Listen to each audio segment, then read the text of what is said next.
Hello, everybody, and welcome to the Malibu Pacific Church podcast here at Malibu Pacific Church. Hey, if you haven't listened to this past week's sermon, please press pause now and listen to it before you listen to this podcast so the podcast makes a little more sense. But I'm not going to tell you how to live your life. And again, welcome. It's me, Joel, and we got Andy. Hey, everybody. Welcome. Thanks for joining in. Absolutely. Man, a new series and a whole new month, too. Man. All at the same time. All at the same time. It's almost like it was planned that way. Pull out all the stops here. Yeah, we're going all in. Right? All in. June's going to be incredible. We're starting off with our Phases series. And this one's near and dear to my heart. I just got to be honest. The first time I watched the little bumper video of going into that, of the daughter growing up, I was like, well, I guess this one's for me. I have a daughter. I have two daughters. Oh, I tear up every time. I have two daughters. Yeah, it was just like, wow, that time went by so fast. It totally does. I'm still in the thick of it. I mean, you are too. It's just different phases, if you will. Well, now we have grandkids, and so we're reparenting a little bit too, I think, and loving every minute of it. The beauty of it is, and you hear every grandparent say it, we get to go home. We get to go home. We get to give the kids back and go home.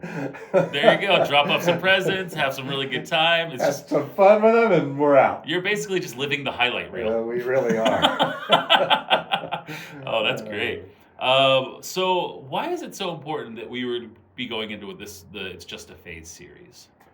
Well, it all started because we're doing a graduation or a move up. I forgot promotion Sunday. Sorry, promotion Sunday this Sunday. Yeah. So we just thought, we're doing a promotion Sunday. Let's reemphasize, our children's ministry and the phases and how to help parents during this time. And so we were doing the promotion Sunday. So let's just not do it. Let's remind everybody why we're doing our children's ministry, our student ministries, and as we're heading into the summer and getting actually ready for the fall. Yeah. And behind all of this is we would love for us as a church to partner with the parents. So we need you to volunteer in the fall. So sign up to volunteer because every child needs another voice speaking into their life. So it's really an all-encompassing. We don't have Sunday school here. We have an entire family ministry here at Malibu Pacific Church. It's for the whole family. And even if you don't have kids, we want grandparents and parents who are empty nesters volunteering in our student and children's ministries. We are still, in a sense, partnering. Like I'm a grandparent, I'm partnering with my kids to help raise our grandkids. We as a church are also grandparents or parenting or helping you and Shannon and other families to raise your kids. So it's a reminder that we as a church, how can we come alongside our parents and partner with them? Because don't do it alone. Every parent feels like, I'm not making it, I'm not winning at home. We want you to feel like you're winning at home. And it's a reminder for all of us as a church that we're not doing student ministries downstairs or children is over there and we're babysitting them. No, this is actually a part of our culture. Yeah, very much so.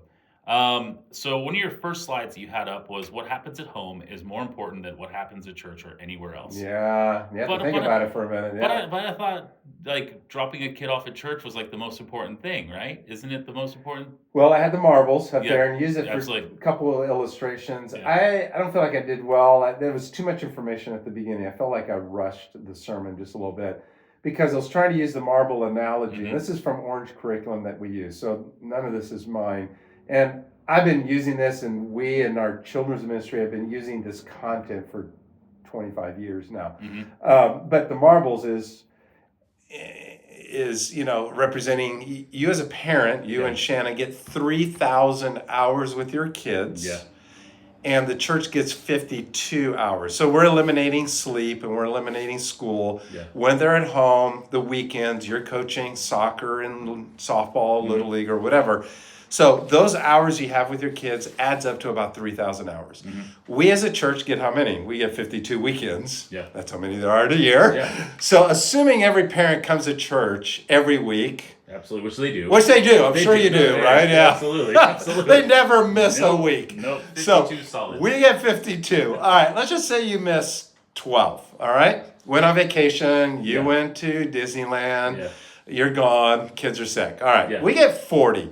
So we get about 40 hours a year with your kids in Sunday school, and you have whether they're sick or not. Yeah. They're You there. still have them. So I think that 3,000 hours is it's a pretty solid number. So the question is, who has more influence? Mhm. Us as a church or you Mhm. as a parent? Well, Mhm. obviously you get 3,000, we get 40. So, Yeah. and you're their parents. Mhm. So you have more influence. So therefore, what happens at home is more important than what happens at church because you have more influence on your kids. Ooh. See, I've had that question. I actually was talking to a parent this morning that was saying that a lot of the influence really comes from the teachers that they have and the school that they attend. And I looked at them and I said, I need you to know you have way more influence in That's your good. child's life. And if you're allowing something else to have influence, Ooh. that is what's going to have the influence. That's a great insight. They were giving away their leadership. Exactly. There was something that happened just recently at the high school. If you heard, there's $10,000 worth of vandalism for a senior prank. No, I didn't hear. 62. Not at Malibu High. Not our No. dear sweet Malibu High. And the thing that people are bringing up right now is that it's the leadership's fault. And I was like, whoa, no. If there's 62 kids involved, then what about the parents? Where are the parents in all this? Let's say there's 1.5 parents per kid. That's still over 100 parents. What's going on? And so it's almost like a victim and blaming game. And I was like, I think we are hitting literally a nerve here in Malibu right now. That's good. With phases. Yeah. Because there's so much in here that, like you were saying, that no one has the potential to influence their kids like their parents. Yeah.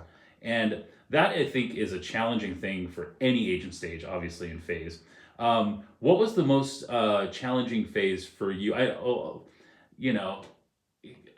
think of 3 different kids, all 3 different personalities, all the different things. That's a good question. But what was one of the phases that was like, I think the early phase. I'm not as good at the baby stage and the nursery up to the preschool. Mhm. After that, I was good. I enjoyed engaging and enjoyed every minute. I wanted to interact with the kids. And when I have a baby, they're just like laying there. Yeah. So It's so similar. I said but it to Kelly, my wife, Yeah. loves that baby stage. Just loves it. That same with my wife Shannon. I even joked. I was like, okay, so when she turns like to junior high, tag me in. Yeah. I'm like, I'm oh all man, in. I'm all in. Yeah. Like, let's do this. Sports, running around, interact, talk, have fun. Exactly. Yeah. Exactly. So Kelly and my wife and I, we're very different in the phases. Mhm. Let me just do a plug. I don't know where we're going here, but for this weekend, extremely important that every family is at church this weekend because I will be discussing the 4 major phases and what the child needs in each one of those phases. Don't miss it. So Earlier you said as a volunteer, we need people pouring into students' lives. Yeah. I know that there's this amazing study called Sticky Faith that Fuller Youth Institute uses that's saying they need 5 adults or 5 other people pouring into that child, that youth, to develop a stickier faith. What are some good areas where for kids to get involved with or families to get involved with in the church to find those awesome people, those influencers to find that sticky faith? Well, we're accomplishing all of that when they go to youth group. We have how many? 5, 7, 8 volunteers. Yes. We've hired 2 new people just recently. Ashley is going to be doing the 4th and 5th graders, and we've hired Caden, who's doing junior high, to give Stuart, our youth pastor, more margin with high schoolers. So he's directing them, but not he's their leader. And so Ashley and Caden and Stuart now are all recruiting volunteers. So each one of their areas has 2, 3, 4, 5 volunteers. So in each one of those areas, there's at least 5 adults. Amazing. So I'm sorry, just to be emphatic, I just can't imagine a family not bringing their kid to church to solve the problem and just go, I needed 5 other voices so that Yes. they would make the wise choice and don't vandalize the high school. So a youth leader and the volunteer speaking into those students' lives going, is that the wise choice? I think it could have been avoided if you brought your kids to church. Totally agree. Just so to answer your question and to answer the Fuller Institute, I read those stats years ago. Youth for Christ also came up with that things had changed. It used to be 1 youth leader for 5 students. not Youth for Christ, but also Young Life. Sorry, Young Life. Okay. They also came out. I had knew the Young Life director in the Bay Area and San Francisco area. He said it used to be 1 per 5. Youth specialties used to say that also. You have 1 leader for 5 students. So we need 1 small group leader for every 5 kids. Now you're right. It's changed that you need 5 adults for 1 student. Yeah. I think that's what Fuller Institute is saying. Yeah. So things have completely changed. They need a lot more influence. And so, I was just thinking the parents blaming the school for that. I think maybe it's a cry for help as well. That is a blaming thing, but you are crying for help. Yeah. And the church is the solution to your problem. It So totally is. we have solid adults volunteering, and we've hired incredible people to be that influence. And teachers just can't do it. I'm sorry, they can't. The church is a place where you can find those 5 adults to 1 ratio. Absolutely. And I love that we keep saying the church is partnering with you to raise your kids. The church is not raising your kids. We're partnering. We are partnering so that you can win. That's right. That's the whole thing. Because we know that it is challenging. Parenting is challenging. Let's be very, very clear and honest about that. Does anybody feel like they're winning at it? I mean, seriously, do you feel like, yeah, I got this one down, I'm good. And the second you got 1 phase down, it's like, okay, now it's junior high. Really, you conquered junior high years? Yeah. Yeah. No parent No one feels like I'm winning in the junior high years with my junior higher. Because, and this is happening this week, and I don't want to give too much away. When you're parenting from preschool to elementary, you have positional power because you're bigger. Absolutely. You can pick them up. You can pick them up. Yeah. Junior high, high school, they're growing. Now it's influence that changes a junior higher and high schooler. You can no longer use your positional power to get them to do something. Yeah. You've lost that. So if you are not developing healthy influences in a child's life from nursery through elementary school, it's actually almost too late, but I think there's always hope because you've lost your influence because you're no longer using positional power. So if you don't have other relational influences in your child from junior high to high school, they're not listening. They're going to go and vandalize the high school. Yeah, absolutely. Yeah. Absolutely. And I think that that's really, really key to all of this too, is that they're saying there's 5 different things we need to do. And the first one being love equals worth. Yeah. But the thing that I love what you said underneath there too, keep showing up. That's right. I think that is one of the challenges of kind of that middle school, high school, even younger or even later elementary school age, is we want to show up and be the best parent we possibly can. But there are times that honestly we might want to scream into a pillow.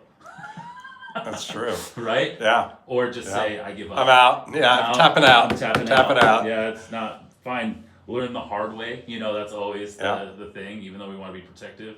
But I think showing up, I think that is key to all of this. That's what God did for us. He keeps showing up. Keep showing up.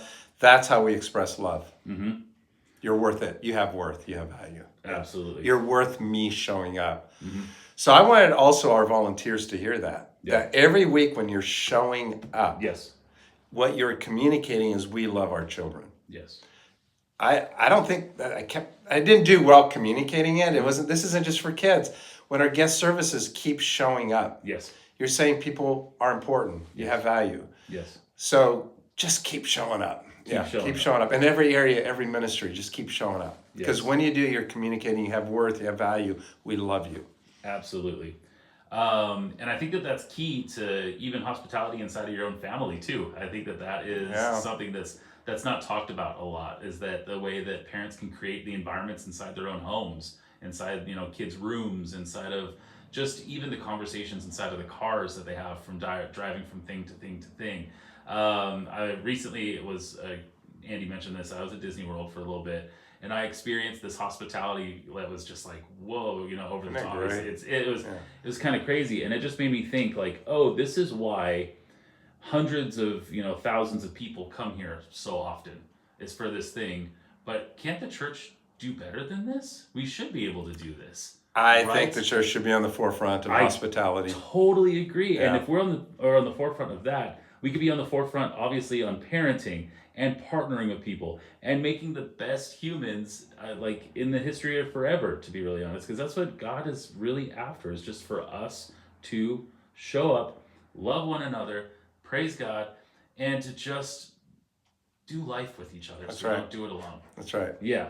And then your other words that you were saying, so you had love equals worth, you had words equals direction, That's create right. safe places to have a conversation. Small groups. Again, that's not just for kids, it's for adults. Adults need a safe place to have a conversation.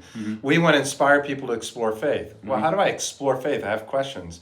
And we need safe environments where that happens. Yes. But focusing on kids, the kids need a place to process that information. Absolutely. We need circles. Circles are better than rows. Circles are better than rows throughout the church. That's why I don't feel like I'm doing very well communicating it, but that idea that circles are better than rows is not just for adults, it is for kids. And that culture is why we're a family church. It's the same thing whether you're 100 years old or you're in the nursery. We circle everybody up because circlers are better than rows. We need a place to have a conversation. To process things, also to hear words of affirmation. Yes. I think I said on Sunday, encouragement is the oxygen of the soul. Rick Warren said that 20 years ago, and I just thought, maybe 30 years ago in the Purpose Driven book, I just underlined that thing, was like, yes. Yes. Right there. Let me also add this. Speaking of encouragement, I was at a Chamber of Commerce board meeting, and they brought in the voice of the Rams. All right. Sam is his name. I don't know his last name. Maybe we can Google. He's the voice of the Rams. He does the announcing. Cool. He's an LA dude. He had his home was lost in the Palisades fires. And so he came in, and he's also was the board chair and has been on the Chamber of Commerce board of Pacific Palisades for years and years, knows Pacific Palisades and Malibu really well. Like every high school, every coach, every sport.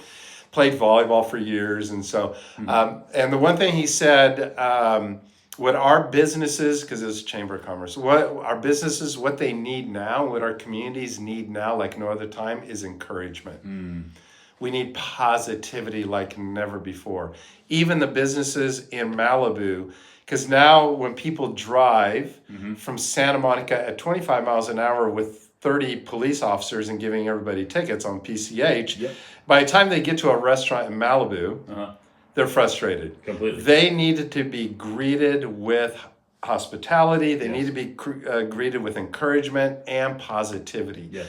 So this was not a church group by any means. It was Chamber of Commerce. But I thought that was what we've been saying here. Words of affirmation are really important. Absolutely. And that's really important for, I know, students in student ministry, being a youth pastor for 15 years or so, like creating an environment where kids walk into and feeling the love and feeling encouraged, that they don't want to miss youth group, that they are away at something like Disney World and being like, no, I need to make it back by youth group because that's more important than this thing. And when you create that environment, which I really think Malibu Pacific Church has, that it only is going to be the snowball effect, that this is going to break wide open and we're going to reach so many students here in Malibu, and lives are going to be changed, and parents are can trust the church to come alongside and that's partner. A biggie. That's a biggie right there. I think one of the hardest ones with this, because when you're talking about small group and who you can talk to, I think parents are so nervous because they just want to get it right, so much so that they end up getting it wrong. Yeah.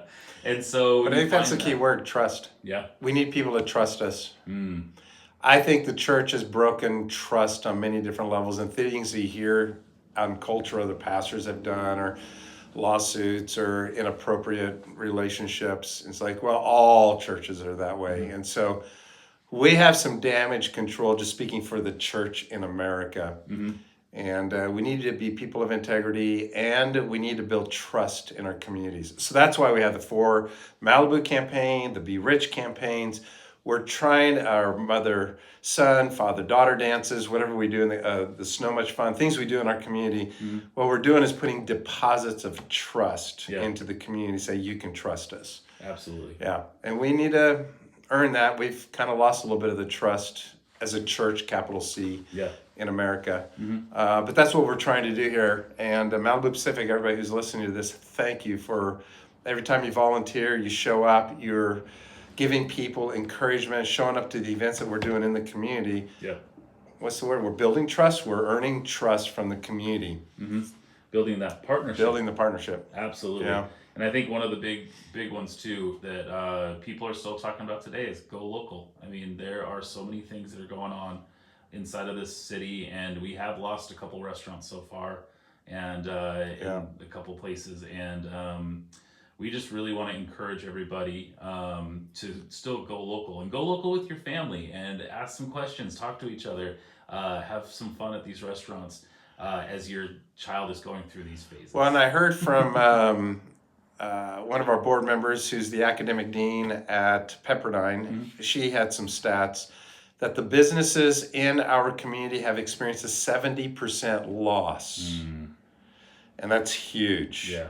Our giving at Malibu Pacific Church is down 25%, we believe, because of fires. It's been a difficult season. So for us, it was 25%, businesses 70%, but everybody's hurting. But 70% is, that's a lot. That's a lot. So thank you for your generosity. Just a little side note here, a little rabbit trail. But what Joel is saying, go local. I knew it was bad, but I didn't realize they've experienced a 70% decline in their revenue in our community. That's a lot. Anyway, thank you everybody for supporting and going local. Absolutely. Yeah. So as we go into week 2 of phases, I feel like this could be like a 3-month sermon series, to be really honest. I'm starting to wonder if we should do one more week. Actually, I'm starting to. We could extend it actually one more week, maybe. Yeah. That's a great conversation. Which is Father's Day. Ooh. Yeah. Okay. Can you give us? Just I don't know. We haven't decided that. I just said it right now. We get a little, just a little cliffhanger of what's to come this week. Yeah. Chances are the reason why you feel like you don't know what you're doing is because you probably don't. We didn't take a class in college, seminary, university, or graduate school on how to parent. Very few people have. And even if you take a class, doesn't mean you know how to do it. Just a little cliffhanger, just let you know. Just because, you had surgery on your knee doesn't mean you're a surgeon. Doesn't mean you're ready to go do surgery. Just because you went and flew on a plane, and Joel and his daughter went and flew on a plane, I don't think you want Joel flying a plane. Yeah, I've been on an airplane. It doesn't mean you know how to fly the airplane. Just because you were a child doesn't mean you know how to parent a child. So we all need to be educated. We all need to learn. And we all go into parenting very ill-equipped. I think of my son and his wife when they had their first daughter, our first granddaughter, Olivia.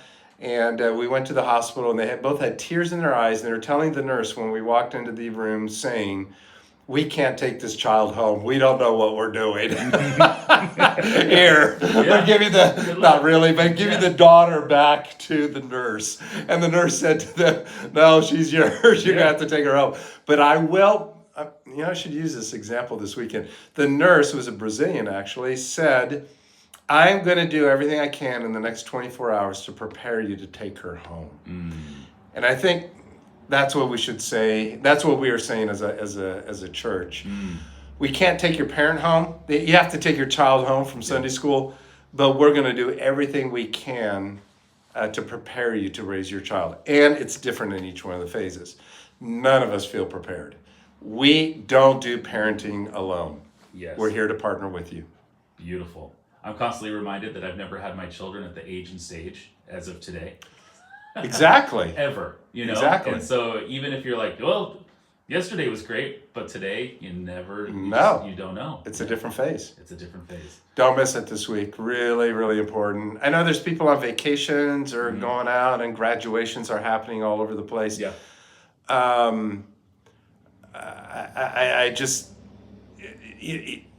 watch, I don't know, get this out. Somehow we're trying to do everything we can to communicate it. Watch it online. Yes. Watch it on demand. Help everybody out. Where do they go for that? Absolutely. You can hop on to YouTube, Facebook, or our MalibuPacific.church page and click on demand or live. And you can watch it live on Sunday mornings at 9:30. And you can also click on demand and watch that anytime during the week. The sermons come out on the Sunday morning, and you can rewatch it right now. And the next one will be coming out this Sunday at 9:30. and every Sunday at 9:30. So click that, listen to it, and share it with another parent. That's great. Who needs to hear it. Because I'll tell you what, every parent needs to hear it. That's right. That's right. Because we don't do parenting alone. We don't do life alone. All right. With that said, thank you for tuning in to the Malibu Pacific Church podcast. And if you have any questions, comments, concerns, or hand gestures about any of the sermons, please send them to me, Joel, at MalibuPacific.church, and would love to ask Andy those questions. And again, everybody, hit that subscribe button, hit that share button, and we'll see you again for a new episode of the podcast next week. All right. Bye, everyone.